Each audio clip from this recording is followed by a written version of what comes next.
Hello, this is Winston Cunningham. It is April 20th, 2023, and I want to tell you about the parable of the sponge. You're all familiar with what a sponge does. It absorbs water. You squeeze it out, it's ready to be used again. Water is experience.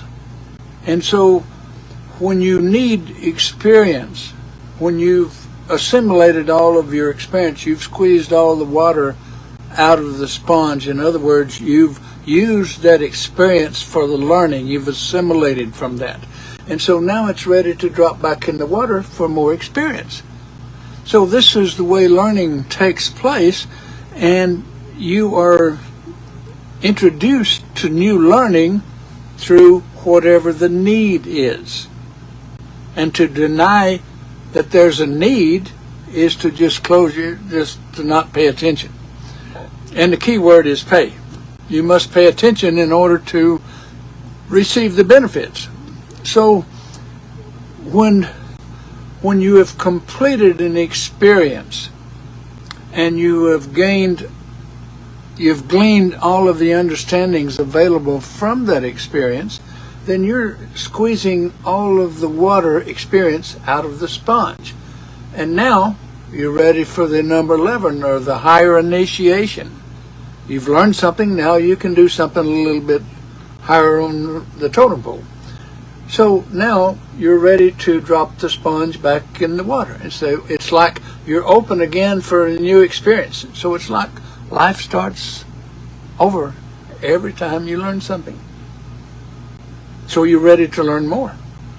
So this is the parable of the sponge, and so the sponge is reusable, and every experience, water, has the potential of learning about yourself. And of course there's only 144,000 different ways you need to learn about yourself.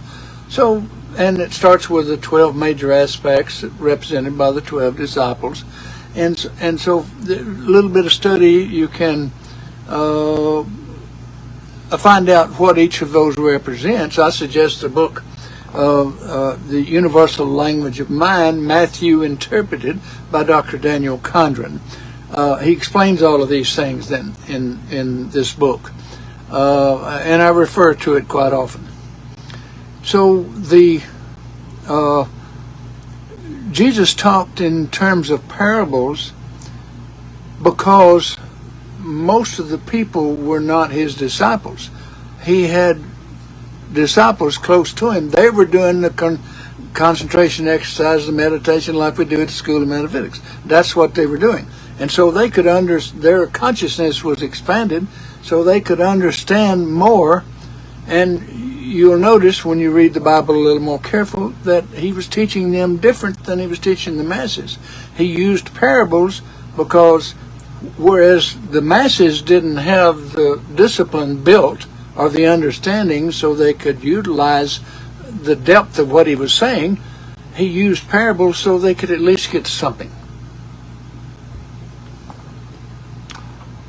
No charge for this. I'm Winston Cunningham. Thank you for listening.